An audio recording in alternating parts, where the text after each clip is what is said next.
উঠান বৈঠক উঠানে করার কথা। আবহাওয়ার কারণে আমরা হঠাৎ করে দুপুরের পর সিদ্ধান্ত নিয়েছি যে এই জায়গাটি ভালো হবে।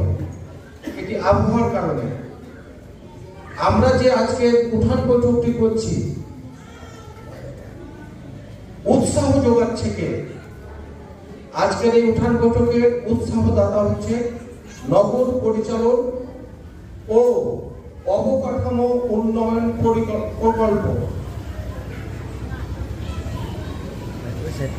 আমি বা আমাদের এই পরিষদ নির্বাচিত হওয়ার পর ৩-৪ মাসের মাথায় আমার স্বপ্ন ছিল পরিশ্রম করতে তো আর সমস্যা নেই, ভবিষ্যৎ প্রজন্মকে কিছু দিয়ে যেতে হবে। আমার পার্শ্ববর্তী পৌরসভা নাচলের মেয়র এই প্রকল্পের আওতায় একটি গাড়ি পেয়েছে। কত সালে? আজ থেকে প্রায় 14-15 বছর আগে নাচল পৌরসভায় এই প্রকল্পটি কাজ করেছে। আজ থেকে 14-15 বছর আগে নাচল পৌরসভায় রাস্তা করেছে, ড্রেন করেছে, ল্যাট্রিন করেছে, টিউবওয়েল দিয়েছে, মেয়রের গাড়ি দিয়েছে, রোলার দিয়েছে, ট্রাক দিয়েছে এই প্রকল্প। অথচ 3 থানার রাজধানী নামে পরিচিত, 3 থানার প্রাণকেন্দ্র নামে পরিচিত এই রহনপুর পৌরসভায় এই প্রকল্প আসে নাই। আমরা নির্বাচিত হওয়ার পর তৎকালীন সময় বর্তমান এমপি জিয়াউর রহমান, তখন এমপি ছিলেন না, আমি তাকে বলেছিলাম যে আমি এই প্রকল্পের জন্য দৌড়ঝাঁপ করব, আপনাকে সহযোগিতা করতে হবে। তিনি আমাকে বলেছিলেন আমি আমার যথাসাধ্য চেষ্টা করব, কখন তুমি আমাকে নিয়ে যাও ঢাকা, আমি যাব। বিশিষ্ট ব্যবসায়ী কন্ট্রাক্টর বাংলাবাড়ির আব্দুল মান্নান ভাইকে আমি বলেছিলাম, ভাই এই প্রকল্পটি আমি চাই, আমি চেষ্টা করব, আমার আমলে যদি আমি না পাই ভবিষ্যতে পাবেন, কিন্তু আমি চেষ্টা করতে চাই। তিনিও আমাকে সহযোগিতার হাত বাড়িয়ে দিয়েছিলেন। সহকারী প্রকৌশলী বর্তমান রহনপুরে আছেন, সেই সময় নাচলে ছিলেন আব্দুল মালিক সাহেব, তিনাকেও আমি বলেছিলাম যে আপনি যেহেতু এই প্রকল্পের কাজ করেছেন নাচলে, সেহেতু এই প্রকল্পের জন্য আপনারও আমি সহযোগিতা চাই। তিনি আমাকে সহযোগিতা করতে চেয়েছিলেন এবং করেছিলেন। আমরা আমাদের সাবিনুল ইসলাম মুকুল সরকার ভাই, তিনারও সহযোগিতা আছে।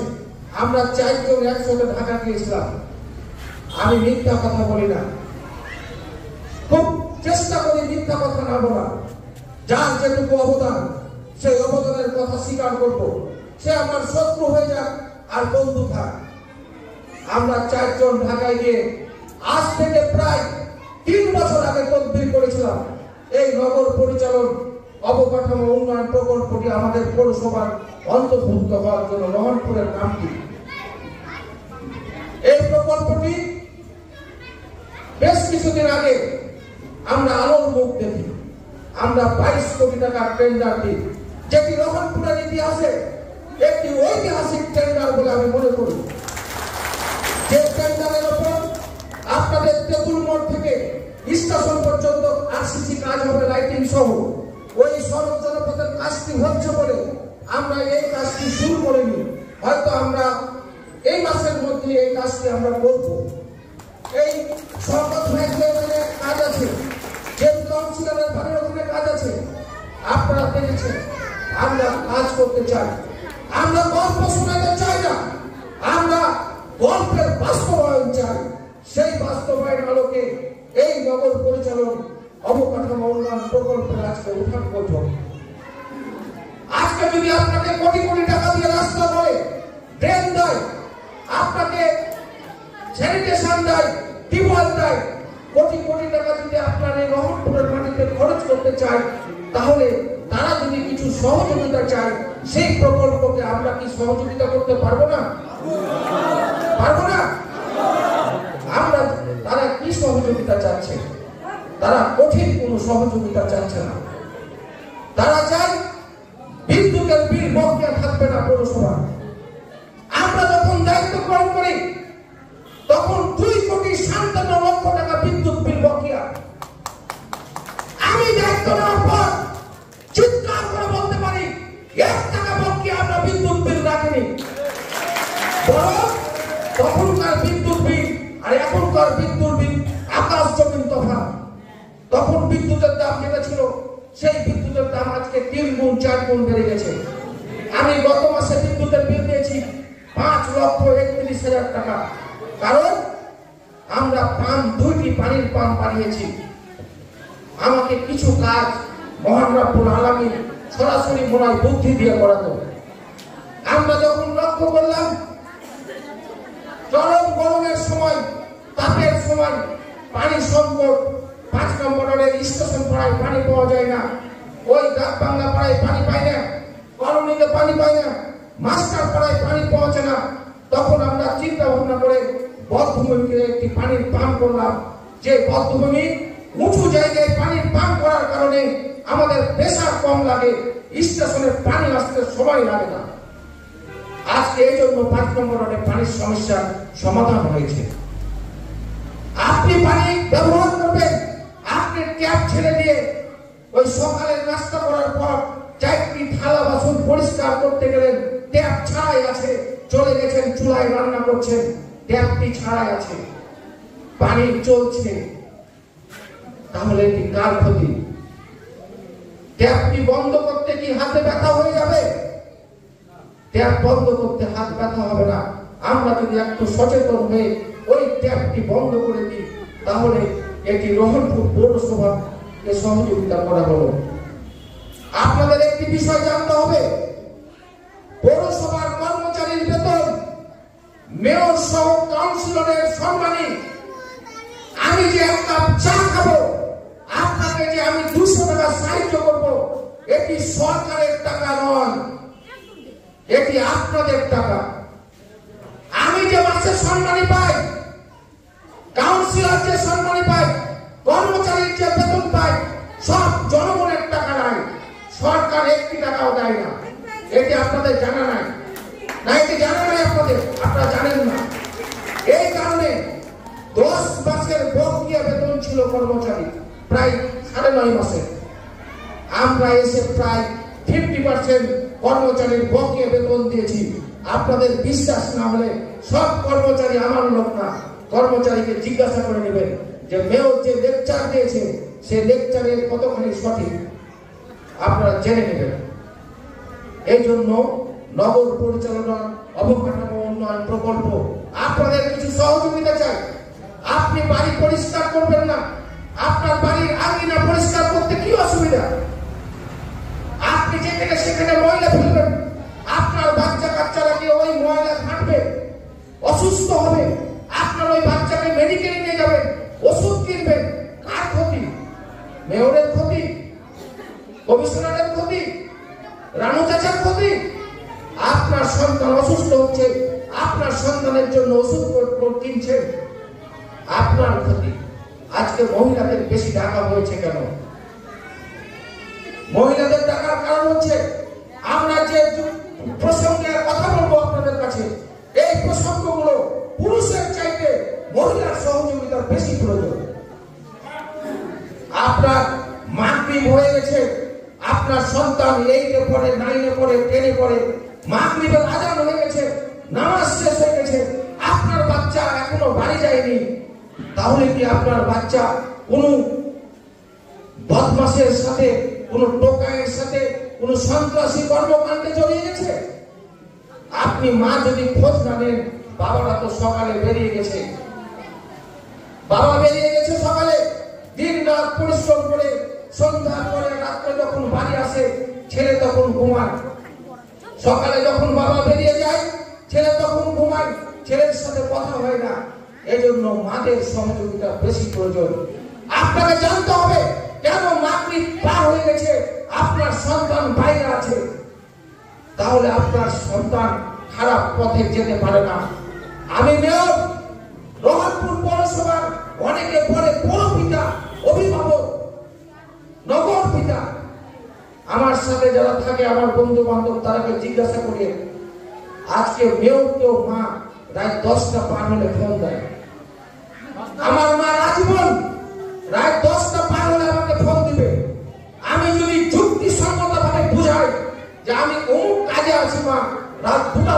পড়ে, একটা বাস্তা পড়ে। যুক্তিসম্মত কথা বললে মেনে নেবে, আর যদি বলি কাজ কাম নাই, তাহলে তুমি কোথায় আছো, আমার মা ঘুমাবে না। আপনারা সত্যি কথা বলছি, আমার মা ঘুমাবে না, বাড়ি না যাওয়া বলতে। তাহলে মাদের অবদান অনেক। মার আগে এসব বিষয়ে অবদান রাখতে হবে।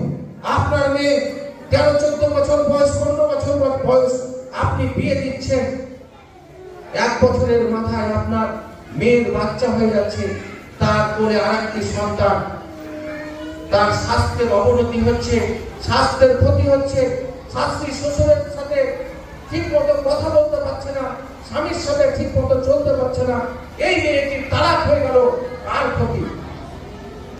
আপনার বাসায় আবার ওই মেয়েটি বোঝা হয়ে গেল। আপনি মনে করলেন আপনার মেয়ের বিয়ে দিয়ে বোঝা কমাবে, কিন্তু আপনার বোঝাটি এমন বোঝা হলো আজীবনের জন্য খুব খারাপ বোঝা হয়ে গেল। তাহলে আমরা কেন বাল্য বিবাহ দেব? আজকে বঙ্গবন্ধু কন্যা শেখ হাসিনা, আমরা যখন প্রাইমারিতে পড়ালেখা করি, আমার স্যার এখানে আছে, আমরা যখন প্রাইমারিতে পড়ালেখা করি, আমি যখন 2 এর ছাত্র, যখন ফাইনাল পরীক্ষা হতো, তখন থ্রির যে কোনো বড় ভাইয়ের সাথে পিরিত করতাম। পিরিত করার কারণ হচ্ছে, আমি যখন থ্রিতে উঠবো কিসে পড়ালেখা করবো, ওই বইটি নেওয়ার জন্য আমার বড় ভাইদের সাথে কথা বলতাম, থ্রিতে পড়া বড় ভাইদের সাথে। কিন্তু আজকে সরকার বঙ্গবন্ধু কন্যা শেখ হাসিনা বছরের 1ম তারিখে সকল সন্তানের হাতে বই পৌঁছে দেন। তাহলে আপনার সন্তানকে স্কুল পড়াতে সমস্যা নেই, কেন আপনি বাচ্চাকে স্কুল পাঠাবেন না? আপনার বাচ্চাকে আপনাকে স্কুলে পাঠাতে হবে, এটি আপনার কাজ। আপনার বাচ্চা সুশিক্ষিত হলে, আপনার বাচ্চা মানুষের মতো মানুষ হলে কার লাভ? আপনি গর্বিত হবেন, আপনি গর্বিত মা হবেন যে আমার সন্তান আজকে মানুষের মতো মানুষ হয়েছে, আমি আজকে গর্বিত মা। আজকে মাস এসছে, কারেন্টের বিল বের করে স্বামীর হাতে দিচ্ছেন, তো বিদ্যুৎ বিলটা দিয়ে দিও, কিন্তু পানির বিলটা দিলেন না। আপনি যে সারাদিন পানি ব্যবহার করছেন, পৌরসভা যে আপনার টাকায় চলে, এই পানির বিলটা যদি আপনি স্বামীর হাতে না দেন, বছরের পর বছর বাকি হয়ে যাবে, একটা সময় ওই পানির লাইনটি কেটে দিতে বাধ্য হবে পৌরসভা। তাহলে আপনি ওই কারেন্টের বিলের সাথে যদি আপনি পানির বিলটা ধরিয়ে দেন, আপনার স্বামীর বোঝা হবে না। এগুলো কি খুব কঠিন কাজ? বছরে একদিন আপনার বাড়ির ট্যাক্স দিবে সরকার, এই পৌরসভা, ওই বছরে একদিনের ট্যাক্সের কাগজটা আপনি যদি স্বামীর হাতে ধরিয়ে দেন যে আমার পৌরসভা ট্যাক্সের কাগজ দিয়ে গেছে, ট্যাক্সটা দিয়ে দিও, আপনার স্বামী ওই ট্যাক্সটি দিয়ে দিবে। কিন্তু আপনি যদি ওই কাগজটি না দেন, তাহলে এই ট্যাক্সটি আমাদের আদায় হবে না। আজকে রংপুর, আমি যে কথাটি শুরুতে বলছিলাম, আজ থেকে 14-15 বছর আগে নাচল পৌরসভায় এই প্রকল্প পেয়েছে। নাচল পৌরসভায় আর 2-4 বছর পর কাজ করবে, ড্রেন করবে, রাস্তা করবে, এরকম জায়গায় নাচল পৌরসভাতে শেষ হয়ে গেছে। আর আজকে যদি রংপুরে মনে করেন 100 কোটি টাকা, 200 কোটি টাকার কাজ করবে, তাও রংপুর পৌরসভায় কাজ শেষ হবে না। কারণ কি? কারণ আমরা 3 থানার রাজধানী নামে পরিচিত রংপুর, উন্নয়নের দিক দিয়ে রাজধানী আমরা না। উন্নয়নের দিক দিয়ে আমরা রাজধানী হতে পারিনি। আমি কঠিন একটি সময় রংপুর পৌরসভার মেয়র নির্বাচিত হয়েছিলাম। অনেকে শঙ্কায় ছিলেন যে মতি তো ভোট দিচ্ছি, মতিকে রেজাল্টটা হবে কিনা, শঙ্কায় ছিলেন না? অনেকে শঙ্কায় ছিলেন, কিন্তু না, জনগণের ন্যায্য ভোটের অধিকার বাস্তবায়িত হবে। সেদিন ন্যায্য ভোটের অধিকার বাস্তবায়িত হয়েছিল। আমি স্বপ্ন দেখেছি, অর্থ সম্পদ চাই না। কিসের অর্থ সম্পদ? কিসের অর্থ সম্পদ? অর্থ সম্পদ চাইলে সম্মান পাবেন না। হয় সম্মান চাইতে হবে, আর না হয় অর্থ সম্পদ চাইতে হবে। দুটি জিনিস একসাথে পাওয়া যাবে না। আমি মেয়র নির্বাচিত হয়েছি, আমার আর কিছু প্রয়োজন নেই। আমি মনে করি আমার প্রয়োজন নেই। সবাই তোমার মতি, ওই পৌরসভার যেটি বোর্ড আছে, লেখা হয়েছে মতিউর রহমান খান মেয়র, রহনপুর পৌরসভা। 2021 সালের 30 জানুয়ারি নির্বাচনে স্বতন্ত্র মেয়র নির্বাচিত হয়েছি। আমি স্বপ্ন দেখেছি রংপুরের কিছু কাজ করার, রংপুরকে পরিবর্তন করা। আমরা 22 কোটি টাকা কোন জায়গায় হাত দিইনি। আপনি বড় হাতে যারা হাত দিয়েছি,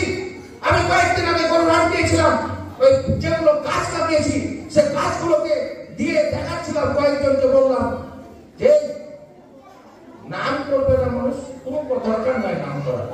20 বছর পর 50 বছর পর আজকের যে শিশুটি আমার কথা শুনছে, এই শিশুটি বলে দিবে আরে ছাড়, এটা মতির করে দেওয়া। আজকে আমরা করেছি, ওই আমাদের আজকের শিশু 20 বছর 25 বছর পর বলে দিবে আমি একটা ছাড়, এটা মতির করে দেওয়া। আজকে মাছ বাজারে কিনে ছাউনি দিয়েছি, মাইয়া করেছি, আজকের শিশু বলে দিবে 20 বছর পর আবার ছাড়, এটা মতির করে দেওয়া। এ ধরনের কাজ আমরা করতে চাই। আমরা চাই রহনপুরকে একটু পরিবর্তন করা, আর এই পরিবর্তন করতে গেলে আমাদের মা বোনদের সহযোগিতা লাগবে। আমি যে কথাগুলো বললাম কঠিন কোনো কথা বলিনি, কঠিন কোনো সহযোগিতা আপনাদের কাছে চাইনি। আমরা বাল্য বিবাহ দিব না, নাকি? এটা কি কঠিন কাজ? আমরা নিজের নিজের বাড়ির সামনে পরিষ্কার রাখবো, পরিচ্ছন্ন রাখবো, এটা কি কঠিন কাজ? কি কথা হচ্ছে না তো? তাহলে তো কঠিন কাজ নাকি? নিজে নিজে পরিষ্কার পরিচ্ছন্ন রাখা কি কঠিন কাজ? আমরা শিশুকে, আমার সন্তানকে আমরা স্কুলে পাঠাবো, পাঠাতে পারবো না? আমরা প্রতি মাসে পানির বিল পরিশোধ করব, কি করা যাবে না? আমরা বছরের ট্যাক্স বছরে দিব, এটি করা যাবে না? এগুলো কোনো কঠিন কাজ নয়। এই কাজগুলো চাই। এই যে নগর উন্নয়ন, নগর পরিচালন ও অবকাঠামো উন্নয়ন প্রকল্প, এই কাজগুলো দেখতে চাই। এই যে তাদের লোকজন ঢাকা থেকে এসে বসে আছে, এখানে কিন্তু ঢাকা থেকে এসে বসে আছে। এই প্রকল্পের লোক বর্তমানে 7 জন, 1 জন মহিলা, 6 জন পুরুষ রহনপুর পৌরসভায় আজকে প্রায় 2-3 মাস থেকে রহনপুর পৌরসভায় তারা আছে। তাদের বেতন কিন্তু আমরা দিই না, এই প্রকল্প বেতন দেয়। এই প্রকল্প তাদেরকে বেতন দিয়ে রহনপুর পৌরসভায় লেগেছে। কত টাকার কাজ হবে? আধুনিক মার্কেটের টেন্ডার দিয়েছি, আপনারা জানেন, উদ্বোধন করেছি। একটু ডিজাইন ভুলের কারণে কাজ শুরু হয়নি, হয়তো অল্প কিছুদিনের মধ্যে কাজ শুরু হবে। আধুনিক মার্কেট কোন জগতে হাত দিইনি আমরা, মসজিদে হাত দিয়েছি, মন্দিরে হাত দিয়েছি। আমরা সব সেক্টরে কাজ করতে চাই। আর এই কাজ করবে কত টাকা? যদি আমরা আমার মাত্র 1.5 বছর আমরা অতিরিক্ত 30 আর 37 67 অতিরিক্ত 80 কোটি টাকার টেন্ডার দিতে পারবো, তাহলে 77 কোটি টাকা থেকে যাবে। একটা প্রকল্পে 77 কোটি টাকা থেকে যাবে, ভবিষ্যতে কাজ হবে। আরেকটি প্রকল্প আমরা পেয়েছি, 4 পৌরসভার আমি একটি প্রকল্প, এই প্রকল্প হয়তো আমরা 150 কোটি টাকা আমরা পাবো। তাহলে যখন রহনপুরের পরিবর্তন হবে তখন সকলকে পরিবর্তন হতে হবে। কি আমরা যে কথাগুলো বললাম একটু বলা আওয়াজ দিয়ে অন্তর থেকে বলবেন যে আমরা কি এই কাজগুলো করতে পারবো? পারবো সবাই? আমরা অনুরোধ করবো আপনাদেরকে,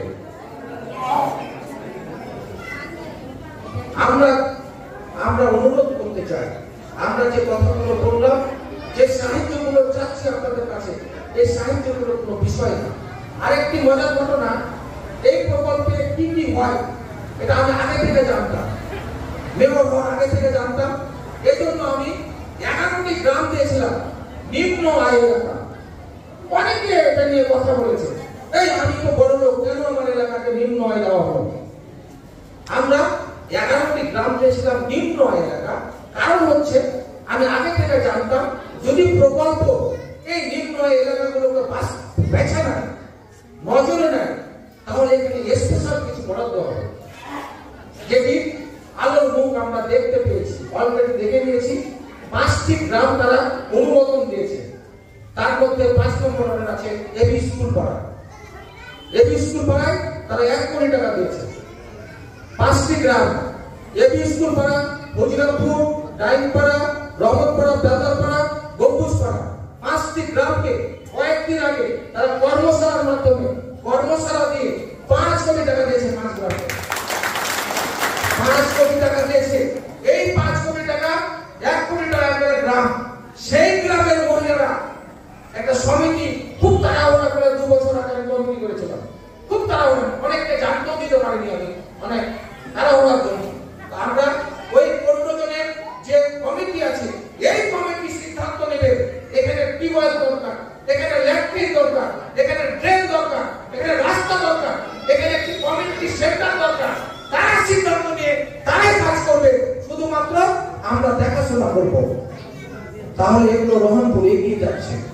বিদেশি টিম আসবে, বিদেশি টিম এসে দেখবে এই যে নিম্ন আয়ের এলাকাগুলোর কাজ বর্তমান মেয়রের কি অবস্থা, কিভাবে সে কাজগুলো করেছে, কি ধরনের সহযোগিতা করেছে।